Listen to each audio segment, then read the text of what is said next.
Perfect. Ito na ang part 3. Mas malalim, may dark emotional hook at mind twist.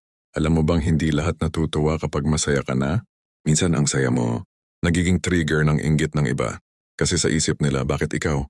Bakit ikaw ang nakangiti ngayon? Samantalang sila, hindi pa rin gumagalaw sa buhay nila. Sa dark psychology, tinatawag itong emotional dissonance.